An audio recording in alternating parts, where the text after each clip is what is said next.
Hey guys, this is Fancy, and you're watching the Good Wives Network here on TikTok. This is part two. If you want to see the first part of this video, please go watch my part one.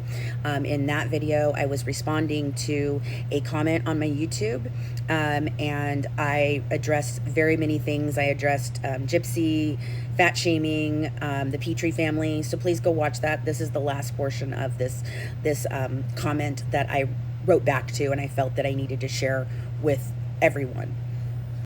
So, starting off with the second part, last and certainly not least, Dawn DeSalvi Boker, or whatever she is going by these days, is nothing more than a pathetic scammer. She was a pathetic scam artist back then, and she still is now. I no more believe that she has cleaned up her life than I did about her freaking speaking at high schools. She is running with Natasha, and that's all I should have to say. In fact, dig a little on that relationship and get back to me on what exactly you think I did. I did not one time commit any act that would qualify as obstruction of anything. What was said by me in anger in private messages does not in any way reflect what actions I took on those words. I said them, I admitted to saying them, and I never once took any type of action on them, not during his trial or his appeal process. In fact, I did not speak on Nick much in the media at all. I spoke in social media forums, and for me, yes, I personally felt that things we were led to believe were not true, and I played a part in discussing that. And it was very, very much an emotional moment for me, and the fact that you guys use that against me is some pretty bad shit, because it's what I needed to realize that, yes, there was a role I played in his story.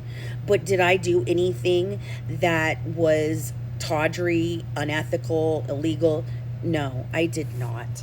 Evidence clearly shows that I did not know Dawn when she began writing Nick. I did not encourage her to get any specific reaction from her. We cannot force Nick to think, feel, or act in any way. In the new evidence coming out under the FOIA, you are seeing the dark passenger with that I described that he has. That is his own feelings, folks, and his own words. He is a very complex piece in all of this. I have been trying for the last 2 years to help paint a different picture of him because I knew some of the darkness would be shown eventually, and I wanted people to better understand him as I have come to.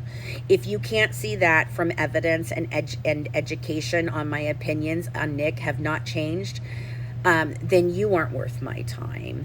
I have worked really hard to understand Nicholas and to have a better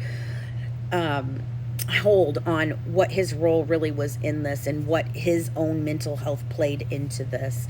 And for you guys to minimize that and boil it all down to some bullshit that happened years ago that had nothing to do and never was ever in any way, shape, or form obstructing any of his appeal process at all is absolutely absurd that you guys would make these claims. And it's honestly detrimental to people believing his story and helping him in any way. Okay, and finally, the Godejohn and Nick's mother's side of the family have done nothing in any way to help their son through this. They should have made many different decisions, especially ones that would have helped Nicholas. Things that could have impacted his appeals. They could have utilized the media in a different way, but they didn't, and media used them. They used him and they sunk him. Not me. He was sunk from the second that he hooked up with Gypsy. That was his role. And Mahali should be ashamed of herself. And if I was the Godejohn family, I would have gone for a civil liberties suit against the department and her personally, which is their right, and they still should. It is unfortunate that they have been thrust to deal with this when they are not in any way prepared and what family would be. The sad thing of this case is there is no winners, no losers, no happy endings, or villains getting justice.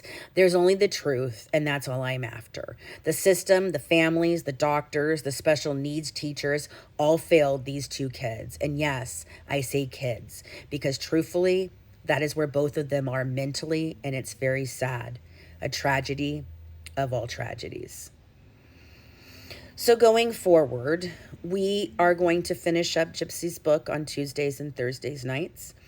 After that, the only content that we will be putting out about Gypsy will be the content that we are producing to show you behind the scenes of our documentary, evidence that we're finding as we go through everything again for the mock trial, clips from our book, and that is it. I do not intend to spend any more time talking about Gypsy Rose in that type of way. You may catch us out on tour. We are rescheduling it some to coincide with our 4th book dropping, which is the Book of the Lies.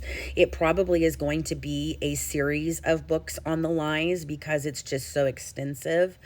But this is the end of our journey with this, and we would like the time to be able to complete that. I do not want to speak about what her current situations are. I do not intend to be included in any more of the drama from the people who are interested in those parts of her life and want to discuss them.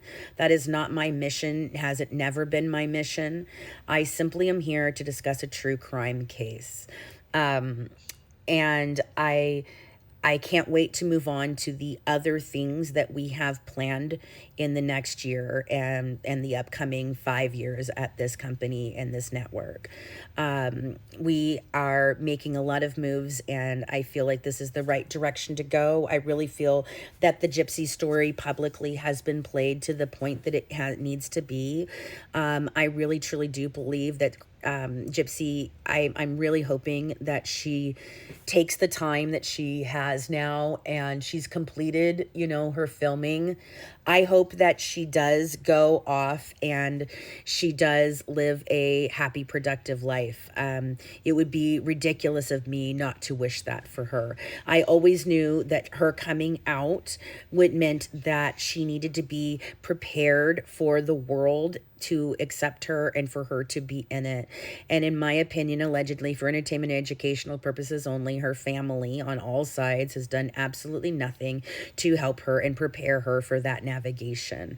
I do think that Gypsy is trying to possibly, change ways, maybe be a good mother. I'm not sure. I'm hoping. I'm hoping for the best for the sake of that child. She does not deserve to live in a freaking microscope. She does not deserve to be out there in the public being scrutinized. She deserves to live a happy life as a little girl should. And I think that people need to realize that changed things for a lot of people, including myself. We cannot change that Gypsy is out on the streets. Do I agree with it? No, I do not. What she did was heinous and brutal, and it had nothing to do with abuse or any of the claims that the Blanchard family, especially Christy, have made. It was very complex, and it was much deeper than you guys would like to think, and there is a much deeper level of corruption running around in that town that played a part in the justice portion of this. So these are our final words on this for a while, and we'll be speaking in it in ways that you can see our content, you can go through what we're doing, but I really feel our journey with Gypsy is finally coming to a close. I feel like we're ready to do what we need to do with this case. I feel like my books are ready to be done. The documentary is finally in a space that I think it's perfect for being recorded, and I feel like we will be able to accomplish that this year. I thank you guys for your loyal support. I appreciate every one of our followers. We love in conversing with you, and we hope that you stick around to discuss other cases and other topics. We have a lot that we are working on right now that has nothing to do with this case, and I would just very much like to be left alone to do what I need to do. The people who want to continue discussing this case or anything else about these people's lives, please do so and leave me out of it. Thank you very much. Have a good one from The Good Wives, serving up true crime. One dish at a time. Bye, guys. Mwah.